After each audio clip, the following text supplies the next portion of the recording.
అందరికీ praise lord. దేవుని నామానికి మహిమ కలుగును గాక. మరొకసారి మీ అందరితో కలిసి ప్రభు మాటలు పంచుకోవడానికి దేవుడు నాకు ఇచ్చిన ఈ ఉన్నతమైన అవకాశాన్ని బట్టి ప్రభుని ఎంతగానో మహిమపరుస్తున్నాను. మీరందరూ బాగున్నారు కదా? మీరు పెడుతున్న ప్రతి ప్రార్థన రిక్వెస్ట్కి మేము అనుదినం ప్రార్థన చేస్తున్నాం. God bless you and thank you for liking ఆ videos. Thank you for sharing ఆ వీడియోస్. ఈ వీడియోస్ ద్వారా మీరు ఆత్మీయంగా బలపరచబడితే తప్పకుండా మీ స్నేహితులకు షేర్ చేయండి. దేవుడు మిమ్మల్ని బహుగా దీవించుదురుగాక. ఆమేన్. ఈరోజు ఒక చిన్న విషయాన్ని మీకు జ్ఞాపకం చేస్తాను. జస్ట్ వీడియో వింటున్నప్పుడు మీరు దాన్ని ఊహించుకోండి. ఒక తోటమాలి మీ దగ్గరికి వచ్చి మిమ్మల్ని ఒక స్థలానికి తీసుకెళ్ళాడు. ఆ తోటలో అన్ని పిచ్చి మొక్కలే ఉన్నాయి. కొన్ని ముళ్ళ కంపలు ఉన్నాయి, కొన్ని ఫలం లేని చెట్లు ఉన్నాయి, కొన్ని చాలా రకరకాలుగా పచ్చగా లేకుండా కొన్ని డ్రై లీవ్స్, ఎండిపోయిన ఆకులు కలిగిన చెట్లు కూడా కొన్ని ఉన్నాయి. కానీ వాటన్నిటి మధ్యన ఒక స్పెషల్గా ఒక చెట్టు మాత్రం ఫలాలు కలిగి ఉంది. బహుశా మీరు ఏదో ఒక ఫలాన్ని ఊహించుకోండి. సీతాఫలం అనుకుంటారో లేకపోతే మ్యాంగో. ఆ ఫలములు కలిగిన చెట్టు ఒకటి ఉంది. ఆ తోటమాలి మీ చేతికి ఒక నీళ్ళ పాత్రనిచ్చి మీరు నీళ్ళు పోయిండి చెట్టు కన్నారనుకోండి. మనం ఆ పాత్రలో నీళ్లు పట్టుకొని ఏ చెట్టుకు పోస్తాం తెలుసా? 100% ఏ చెట్టుకైతే ఫలాలు ఉన్నాయో, ఏ చెట్టు అయితే పచ్చగా కనిపిస్తుందో, ఏ చెట్టు అయితే మంచి సువాసన వెదజల్లుతుందో మనం నీళ్ళు తీసుకెళ్ళి దానికే పోస్తాం. ఈరోజు ప్రియ సంఘమా మీకు మాట చెప్తాను. ప్రభు మనల్ని దీవించాలి అని మనం కోరుకుంటున్నాం. దేవుడు మనల్ని ఉన్నతమైన స్థితిలో పెట్టాలని మనం కోరుకుంటున్నాం. అప్పుడు మనం ఎట్లా బ్రతకాలి తెలుసా? చాలా ప్రత్యేకంగా బ్రతకాలి, చాలా ప్రత్యేకంగా కనిపించాలి. మన చుట్టూ పాపం చాలా కనిపిస్తోంది. మన చుట్టూ చాలామంది లోకస్తులు పాపాన్ని అనుభవిస్తూ కనిపిస్తున్నారు.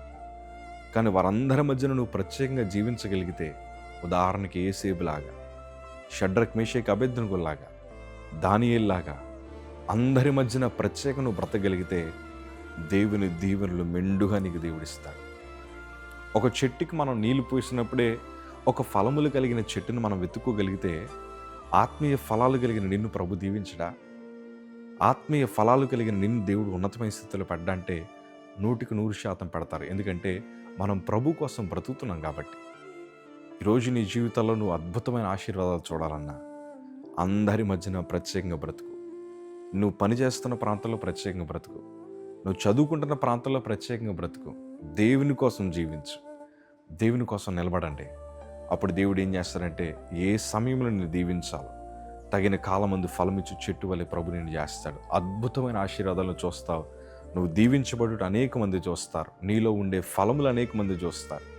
ఒక సేవకుడికి ఎప్పుడు ఈ మాట చెప్తాను, వరాలు లేకపోయినా పరలోక రాజ్యం వెళ్తామేమో కానీ ఫలాలు లేకపోతే పరలోక రాజ్యం వెళ్ళం. ఫలాలంటే మీకు తెలుసు కదా, ప్రేమ, సమాధానం, సాత్వికం, దీర్ఘశాంతము, దయాలత్వం. సో ఇవన్నీ మనం కలిగి ఉండాలి. ప్రత్యేకంగా బ్రతకండి చాలు. దేవుడే చూసుకుంటాడు మీ జీవితాన్ని. ప్రార్థన చేసుకుందామా? ప్రభా, మరొకసారి బిడ్డలందరినీ మీ చేతులకి అప్పగిస్తున్నాం. మేము ఏ స్థలంలో ఉన్నా, ఏ స్థితిలో ఉన్నా తండ్రి నీ కోసం జీవించేలాగా మమ్మల్ని చేయండి. నీ కోసం ప్రత్యేకంగా బ్రతికే అవకాశం మీరు మాకు ఇచ్చారు. ఈ 2024 సంవత్సరం ముగించబడేలోపు ఒక ప్రత్యేకమైన సాక్ష్యాల బిడ్డలకు దయచేయండి. 2025 సంవత్సరం నీ మంచి ఫలములు కలిగిన వారుగా, మంచి ఉన్నతమైన స్థితిగతులని బిడ్డలకు మీరు దయచేయమని అడుగుతున్నాం. దీవించి ఆశీర్వదించి మెండైన కృపను వారి పట్ల చూపించమని యేసు నామమున వేడుకుంటున్నాం పరమ తండ్రి. Amen. Have a blessed day. Praise lord.